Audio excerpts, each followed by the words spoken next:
Mention Christianity versus witchcraft and negative images of the burning times, the Salem witch trials, and outbreaks of religious hysteria among superstitious people come to many people's minds.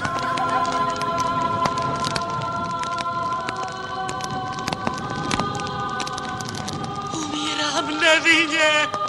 Moje děti vás budou proklínat. Ježiši, buď mě milostivý. Udala jsem nevinné.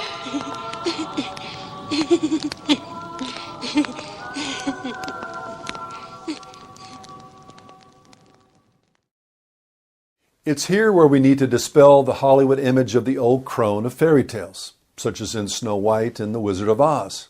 There's no doubt that many of those executed for witchcraft in the Middle Ages were innocent victims of gross superstition. Such terrible measures are to be condemned as being in complete opposition to both the Spirit of Christ and the clear teachings of Scripture. Individuals came to me and said, well, see, it's Puritan laws that would have put the witches to death the way they did because they just copied the law out of the book of Leviticus. The interesting part about that is the very same laws in the Old Testament require that you have to have an eyewitness of a crime in order to put someone to death. And without 2 or 3 witnesses, you can't put someone to death. And witchcraft by its very nature is an invisible crime. Therefore, you can't have witnesses. Thus, the actual Puritans had said it's one of those laws that you put on the book for the fear of God, but you know that very unlikely will you ever be able to actually put someone to death for witchcraft because you can't see the crime. It was because the Puritans abandoned biblical law for 9 months in New England that we had the Salem witch trials the way we did. If they had followed that, no one would have been put to death, even though there were 2 or 3 that were practicing in the occult. Interesting to note in the Salem witch trials, you talk about the fact that when you abandon God's law, and you take up man's law as a replacement, and not thinking the Bible has any indication for law, you pick up an hysteria. You're now guilty till proven innocent. And 10 of the 20 people put to death in New England were the leading Christians of that society. In fact, 2 of the older women were the leading prayer warriors in the town of Salem. So you're going to end up doing more harm than good when you abandon God's law. With that said, however, it would be wrong to dismiss the genuine instances of demonically inspired activity that history does record. Dr. Gerald Gardner, an anthropologist, spent the early part of the 1930s studying groups that practiced magic around the world. At the time, he believed that witchcraft, as it had been practiced by pagan Europeans, had been extinct for centuries. But in the 1930s, Gardner discovered a group in Great Britain that were still practicing the craft. Fascinated, Gardner was initiated into the coven, studied its rituals, and eventually became one of the foremost experts and advocates for the ancient religion. At the time of Gardner's discovery, witchcraft was, in fact, on the edge of extinction. There were no known covens in the United States, and some countries, such as England, had laws on the books outlawing witchcraft. On the publication of his book, Witchcraft Today, Gardner began to hear from other covens throughout Europe which had also survived. He spent the rest of his life writing on Wicca and promoting witchcraft throughout the world.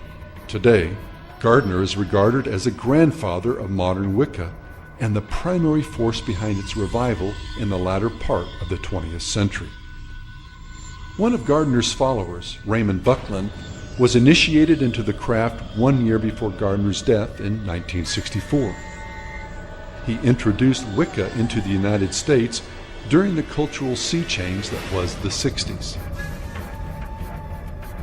Buckland, like Gardner before him, believed that in modern-day Wicca, the rituals of the ancient religion had survived.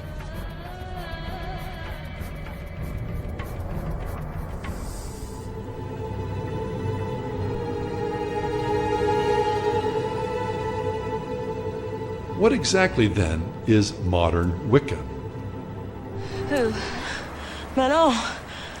What's that? That's like God? No, man invented God. This is older than that. Do you guys worship the devil? It's like God and the devil. I mean, it's everything. It's the trees, it's the ground, it's the rocks, it's the moon. It's everything. It's nature. No. If God and the devil were playing football, Manor would be the stadium that they played on. It would be the sun that shone down on them. The word Wiccan first appears in an early manuscript of an Anglo-Saxon scribe in the alliterative phrase Wiccan and Walkiri, witches and Valkyries. The word in Old English denotes both men and women using magic arts. Modern Wiccans claim that their name means wise one and was the name of a matriarchal leader of a tribe skilled in healing, herbal lore, and magic arts. Although Wiccans deny using animal and human sacrifices in their rituals, they do admit that they pour out libations. Some female witches use their own menstrual blood in spells. Other witches may prick themselves and offer a drop or two of their own blood. But the only blood a witch has the right to offer is her or his own. Do modern Wiccans view abortion as child sacrifice? To be fair, we must say that in our research, we have received literally hundreds of letters and electronic communications from Wiccans around the world. The vast majority of Wiccans and pagans deny that they have anything to do with human or animal sacrifice. They also deny that Wicca has anything to do with the abortion industry. Nor do they view abortion as a sacrifice of the unborn in their rituals. But all modern-day Wiccans freely admit that the modern religion is traced to ancient Celtic and Northern German people, the very people who practiced human sacrifice.